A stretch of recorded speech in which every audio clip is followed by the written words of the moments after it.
All right, so we're leaving off with our formulas here. I'm going to talk about something else that goes with regular polygons. Now, this is not something we got super in depth with, but I do want you still to know how to find that central angle in a regular polygon. And where we got that formula was 360 divided by n, the number of sides. Oh yeah, you might want to write down up here that n is the number of sides, a is the apothem, s is the side length. So if you need to kind of fill those details in, that might be a good idea. And this will give us our y. And when I talk about that central angle here, what I mean is when I take two of these, and that's going to be y. Now, we didn't deal with that very much, like we didn't use that very often other than just being able to find a central angle. But I do want you guys to know what that is and kind of how to find one, but we're not going to get into needing that on our polygon for the area. So I'm going to get into circles now. So in our circle,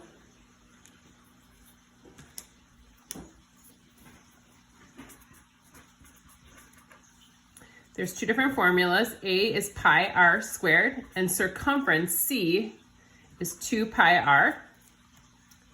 Now, the area is the distance, or the amount covered.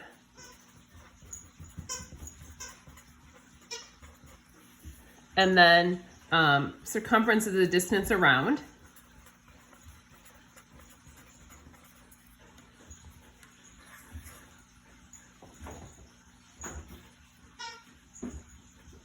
So r is the distance from the center to the edge, and d is the distance all the way across the shape. And there's two more formulas that go with that. So there's arc length. And that's if we're talking about the edge of the lake. So if we're talking about here, how much do you, like lake property do you live on there? The formula, L, x over 360, this is the one that goes with circumference, so times 2 pi r. So the distance along that lake there, or the circle,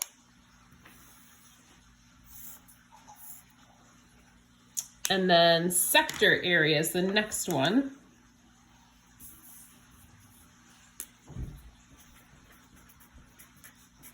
And that's like a slice of pie.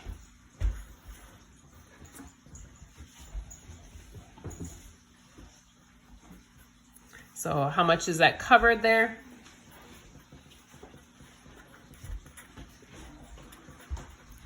All right, so those two formulas. So knowing the difference of what I'm asking for is going to be important on those. And then finally, the last formula is talking about similar figures. And that's, I guess, not really a formula, more of a concept.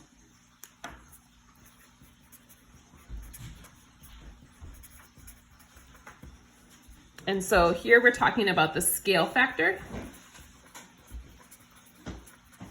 is like x over y if I'm comparing two shapes. But then there's two formulas that go with that. So the ratio of the perimeters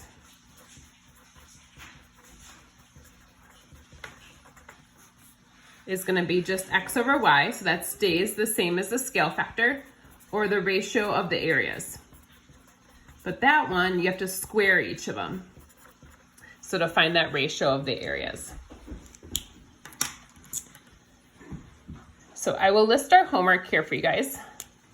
So there's 2 pages that we're going to use. I'll go up here.